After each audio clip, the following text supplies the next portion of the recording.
ठीक है, तो यहाँ पर क्वेश्चन दिया है particle is moving in a circular path of radius R.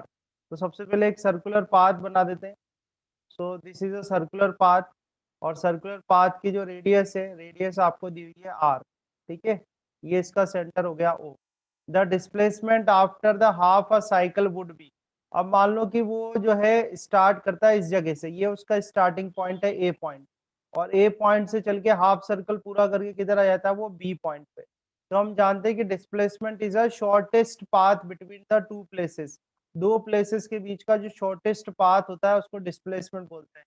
तो ए से बी तक का आपको पाथ निकालना है, तो ये रेडियस, ये भी रेडियस हो जाएगी आर।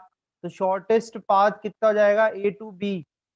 ए टू बी का शॉर्टेस्ट पाथ कितना जाएगा, आर प्लस आर, और इज इक्वल टू 2r। ठीक है, तो यहाँ पर जो आपका आंसर होगा, आंसर क्या होगा, सी। So answer is C 2r। ये देखो, तो यहाँ क्वेश्चन है, अ body is thrown vertically upwards with velocity u। तो मान लो कोई बॉडी है, ये तो सरफेस हो गई, इस सरफेस से किसी बॉडी को थ्रो करा अपन ने अपवर्ड डायरेक्शन में। ठीक है, तो जब थ्रो करा तो उसकी इनिशियल वेलोसिटी कितनी थी, u। ठीक है, जब वो अपनी मैक्सिमम हाइट पर चला जाएगा, तो मैक्सिमम हाइट पर उसकी वेलोसिटी कितनी जाएगी, 0। ठीक है, अब मान लो कि जो मैक्सिमम हाइट है, मैक्सिमम हाइट कितनी है, h। ठीक है, तो जब भी किसी बॉडी को अपवर्ड थ्रो करते हैं, whenever a body is thrown in upward direction, there is a always gravitational force which will act in a downward direction. हमेशा ग्रेविटेशनल फोर्स कैसा लगता है, डाउनवर्ड डायरेक्शन में लगता है, और उस ग्रेविटेशनल फोर्स की वजह से जो एक्सेलरेशन होती है उसको बोलते हैं ग्रेविटेशनल एक्सेलरेशन, जी। क्या बोलते हैं, जी। अच्छा, अब जो जब बॉडी अपवर्ड डायरेक्शन में जा रही है, तो ग्रेविटेशनल फोर्स कैसा लगता है, डाउनवर्ड डायरेक्शन में। इसलिए जो एक्सेलरेशन होती है क्या होती है, नेगेटिव साइन होती है, माइनस में। तो यहाँ पर क्या आएगा, माइनस जी। ठीक है, अब आप देख रहे हो कि जब whenever a body thrown in upward vertically upward direction, and whenever a body falls freely, जब भी बॉडी को ऊपर की तरफ थ्रो करते हैं या बॉडी नीचे की तरफ फ्री फॉल होती है, तो जो मोशन होता है वो कौन सा होता है, uniformly, uniformly accelerated, accelerated motion. ठीक है, जब भी बॉडी को ऊपर की तरफ थ्रो करते हैं या उसको फ्री फॉल करते हैं, तो जो मोशन होता है वो कौन सा होता है, यूनिफॉर्मली एक्सेलरेटेड मोशन। और जब भी यूनिफॉर्मली एक्सेलरेटेड मोशन होता है, तो आप इक्वेशन ऑफ मोशंस लगा सकते हो, v is equal to u plus a t, s is equal to u t plus half a t square. ठीक है, और तीसरी इक्वेशन लगा सकते हो, v square is equal to u square plus 2s। तो यहाँ पर अपन थर्ड इक्वेशन लगाते हैं। तो थर्ड इक्वेशन से आपकी जो फाइनल वेलोसिटी है, फाइनल वेलोसिटी कितनी आएगी, 0। ठीक है, इनिशियल वेलोसिटी कितनी दे रखी है, u दे रखी है +2, एक्सेलरेशन कितनी हो जाएगी, -g, और डिस्टेंस जो है वो ये हाइट है जो ये कवर कर रही है, तो हाइट कितनी कवर कर रही है, h। तो इसको आप देखो यहाँ से आप क्या लिख सकते हो, u square is equal to 2gh, या h इज इक्वल टू कितना आ जाएगा, you square divide by 2g। ठीक है, तो यहाँ से जो आपका करेक्ट आंसर बनेगा, करेक्ट आंसर क्या होगा, h is equal to u square by 2g, मतलब कि बी ऑप्शन। तो बी ऑप्शन करेक्ट है। अपन देख लेते हैं, क्वेश्चन में दिया हुआ है the numerical ratio of displacement to distance. तो आप देखो कि जो डिस्टेंस होता है, डिस्टेंस लिखा हमने यहाँ पर, ठीक है, और डिस्प्लेसमेंट टू डिस्टेंस पूछ रहा है, यहाँ पर हम लिख देते हैं डिस्प्लेसमेंट।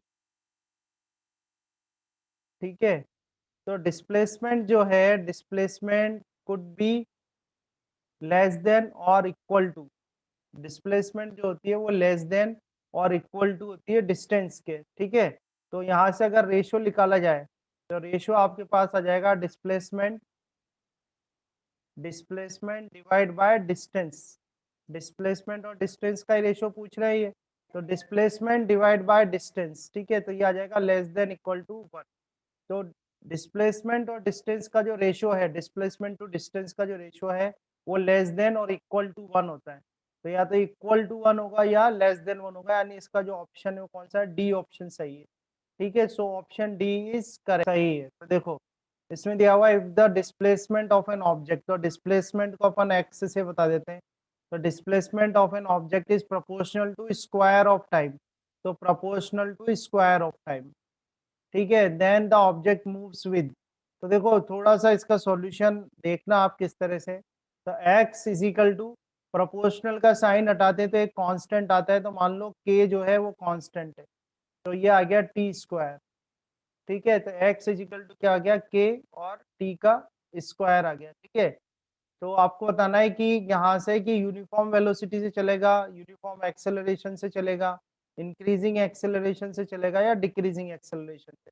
तो देखो यहाँ पर अगर मैं इसको डिफरेंशिएट करते हैं dx बाय dt, ठीक है, मैं डिफरेंशिएशन होता है क्या है सब बता दूंगा आपको, अभी थोड़ा देखो आप।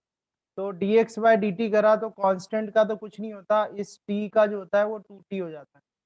ठीक है, अब ये है डिस्प्लेसमेंट, ये displacement with respect to time, the change in displacement with respect to time क्या होता है, वेलोसिटी होता है।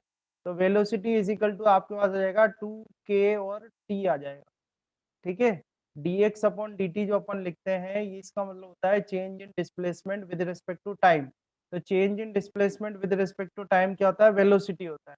अब इसको वापस से अगर अपन लिखें dv by dt, dv by dt का मतलब होता है change in velocity with respect to time. तो ये आएगा 2k और ये हो जाएगा dt बाय dt, यानी change in time with respect to time. तो ये जो वैल्यू है ये वाली वैल्यू हो जाती है 1, तो इसकी वैल्यू 1 हो गई।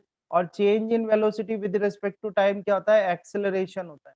तो एक्सेलरेशन इज इक्वल टू 2 क्या आ गया, 2 के मतलब ये वैल्यू क्या है, k तो पहले ही कांस्टेंट था, तो ये वैल्यू क्या आ गई आपके पास, कांस्टेंट आ गई। अब ये वैल्यू जब कांस्टेंट आ गई मतलब कि एक्सेलरेशन कांस्टेंट है, तो एक्सेलरेशन जब कांस्टेंट होता है तो जो मोशन होता है वो होता है uniformly uniformly accelerated accelerated motion. ठीक है, जो मोशन होता है उसको बोलते हैं यूनिफॉर्मली एक्सेलरेटेड मोशन। तो यहाँ अरे सर क्वेश्चन वो मैंने देखा नहीं था, ऑप्शन ए ही नहीं देखा था मैंने। ये मैं सर आंसर तो ऑप्शन, ए है इसका। देखना चाहिए ना भाई, ऐसे थोड़ी होगा। अरे हाँ सर। मैंने सिर्फ चैट में भी भेज नहीं, दिया। बट जो फर्स्ट टाइम का जो आंसर है उसी को एंटरटेन किया जाएगा, इसलिए क्योंकि अदरवाइज तो दूसरे के साथ इनजस्टिस हो जाएगा, इसलिए। तो मिस्टेक तो हुई है, तो मिस्टेक को तो आपको देखना पड़ेगा। तो यहाँ दे रखा है from the given velocity time graph it can be inferred that the object is. तो आप देखो यहाँ पर अगर मैं ये टाइम इंटरवल मार्क करूँ यहाँ से यहाँ तक का, from this point to this point, A point to B point, so if I mark the time interval you can see that velocity is constant throughout the time interval, है क्या नहीं, throughout this time interval the velocity is constant।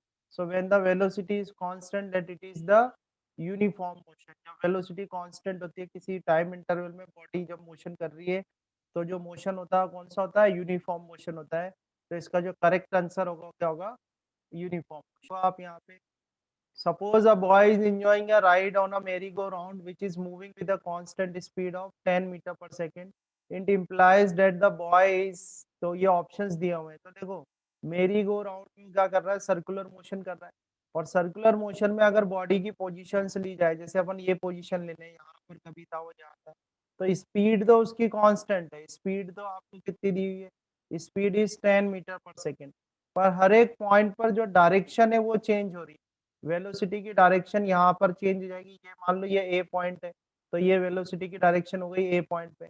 अब मान लो ये वाला B point है, तो B point पे वेलोसिटी की डायरेक्शन ऐसे डिनोट करोगे, तो डायरेक्शन चेंज हो रही है। और वेलोसिटी जो होती है, वेलोसिटी इज इक्वल टू, आपको मैंने बताया velocity is equal to magnitude, velocity is equal to क्या होता है, मैग्नीट्यूड प्लस डायरेक्शन होता है।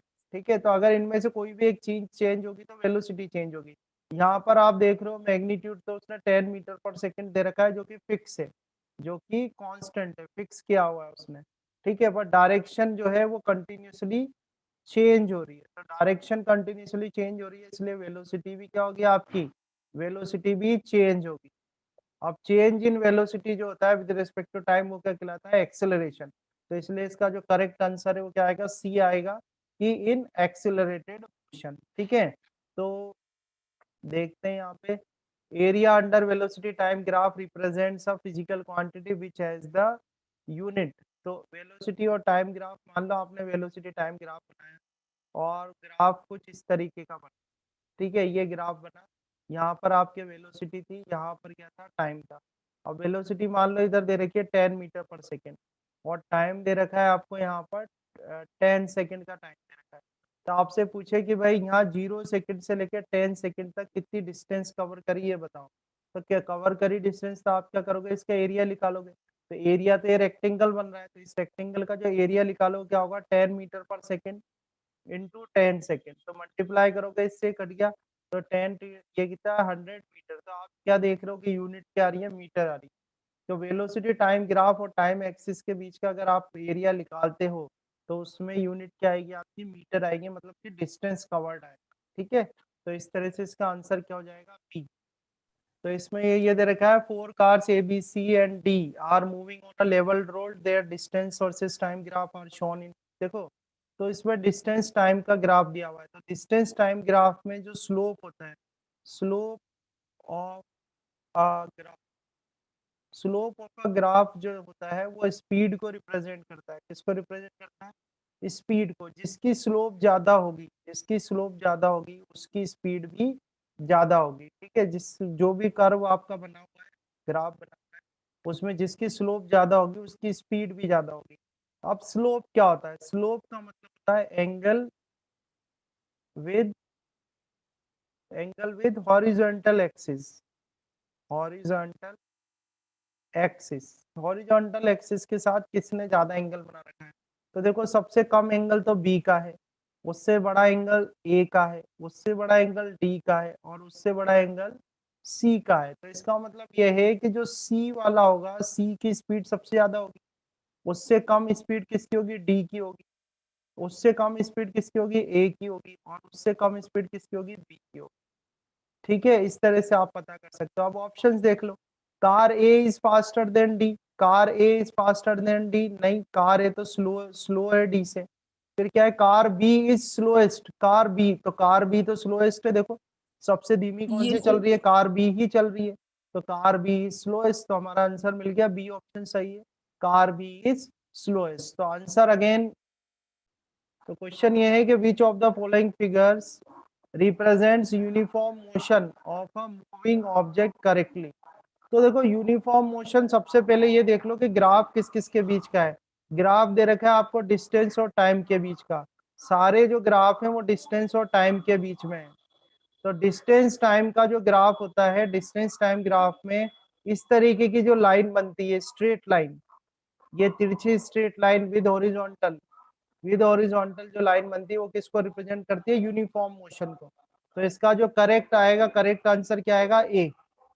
ठीक है, ए ऑप्शन इज करेक्ट। अब अरहम कहाँ कंफ्यूज हो गया, उसने डी ऑप्शन क्यों करा, उसने ये सोचा कि जो ग्राफ बन रहा है वो वेलोसिटी और टाइम के बीच का बन रहा है। अगर आप वेलोसिटी और टाइम के बीच का यही ग्राफ तो यही बनाओगे सोचू। तो वो इस तरीके की हॉरिजॉन्टल लाइन आएगी पैरेलल टू टाइम एक्सिस। तो ये रिप्रेजेंट करेगी आपकी यूनिफॉर्म मोशन को। ये क्या रिप्रेजेंट करेगी, यूनिफॉर्म मोशन को रिप्रेजेंट करेगी। पर उसमें आपको ध्यान देने की बात यह है कि जो ग्राफ है वो वेलोसिटी और टाइम के बीच का ग्राफ है, और यहाँ पर जो ग्राफ दिए हुए हैं वो डिस्टेंस और टाइम के बीच का ग्राफ दिया हुआ है। तो डिस्टेंस और टाइम के बीच के ग्राफ में अगर यूनिफॉर्म मोशन हो रहा है तो इस तरह से लाइन बनेगी, ये इस तरीके का ग्राफ बनेगा। ठीक है, तो ऑप्शन ए इज करेक्ट। तो यहाँ पर, so question is slope of velocity time graph. चलो हम एक वेलोसिटी टाइम ग्राफ ही बना लेते हैं। जैसे वेलोसिटी टाइम ग्राफ बनाया, यहाँ पर वेलोसिटी ले लिया हमने मीटर अपॉन सेकेंड में, और यहाँ पर टाइम ले लिया सेकेंड। ठीक है, वेलोसिटी टाइम ग्राफ है। और यूनिफॉर्म मोशन के लिए बनाएंगे तो यूनिफॉर्म मोशन के लिए कुछ इस तरीके का बन जाएगा। ठीक है, इसमें दो पॉइंट ले लेते हैं, जैसे मान लो ये तो 0 हो गया, और यहाँ मैक्सिमम वेलोसिटी मान लो 6 मीटर पर सेकेंड, 6 मीटर पर सेकेंड मैक्सिमम वेलोसिटी है, और टाइम भी हम ले लेते हैं कि भाई 6 सेकेंड का टाइम है। अब आपको इसकी स्लोप निकालनी है ओ से ए तक। तो स्लोप क्या होती है, change in Y quantity divide by change in X quantity. तो चेंज इन वाई क्वांटिटी क्या हो जाएगा, 6 - 0, और चेंज इन एक्स क्वांटिटी यहाँ पर कितना जाएगा, 6 - 0। आप जो ऊपर जो क्वांटिटी ले रहे हो वो क्या है, मीटर अपॉन सेकेंड में है, नीचे आप टाइम ले रहे हो, टाइम किस में है, सेकेंड में। तो इसको आप सॉल्व करो तो ये आ जाएगा 6 मीटर अपॉन सेकेंड, और यहाँ पर लिखो, यहाँ आ जाएगा 6 सेकेंड। ठीक है, 6 से 6 कैंसिल, है ना, तो 1, और ये हो गया मीटर अपॉन सेकेंड स्क्वायर। अब मीटर अपॉन सेकेंड स्क्वायर किसकी यूनिट होती है, ये बताओ। Metre sir upon second acceleration, square किसकी यूनिट होती है, एक्सीलरेशन। एक्सीलरेशन की। किसकी यूनिट होती है, एक्सीलरेशन की। तो स्लोप जब आप निकालोगे, वेलोसिटी टाइम जो ग्राफ है आपका, वेलोसिटी टाइम ग्राफ में जब आप स्लोप निकालोगे तो स्लोप निकालने से क्या मिलेगा आपको? कौन सी क्वांटिटी मिलेगी? एक्सेलरेशन। ठीक है, सो एक्सेलरेशन इज अ, देख लेते हैं इसमें दिया है, in which of the following cases of motions the distance moved and the magnitude of displacement are equal. ठीक है, तो मान लो कोई कार है, ये ए प्लेस से बी प्लेस तक जा रही है, ए प्लेस से बी प्लेस तक जा रही है, अपन कह देते हैं भाई ईस्ट में जा रही है, ईस्ट डायरेक्शन में जा रही है इस तरह से। अब ए से बी तक जा रही है और मान लो 20 किलोमीटर चलती है वो ए से बी तक। तो इसमें अगर हम डिस्टेंस निकालें, अगर मैं कहूँ कि भाई डिस्टेंस निकालो, तो डिस्टेंस जो है पाथ लेंथ होगी, यहाँ से यहाँ तक की पाथ लेंथ होगी उसकी। तो पाथ लेंथ कितनी है? 20 किलोमीटर, तो ये डिस्टेंस आ गई। वहीं पर ही अगर हम डिस्प्लेसमेंट की बात करें कि भाई डिस्प्लेसमेंट कितनी है, तो डिस्प्लेसमेंट भी 20 किलोमीटर होगी, पर आप डायरेक्शन भी लिखोगे इसमें 20 किलोमीटर ईस्ट। ठीक है, आप क्या लिखोगे? 20 किलोमीटर ईस्ट। तो इन्होंने बात करी है, यहाँ ध्यान से देखो, इन्होंने बात करी है मैग्नीट्यूड ऑफ डिस्प्लेसमेंट।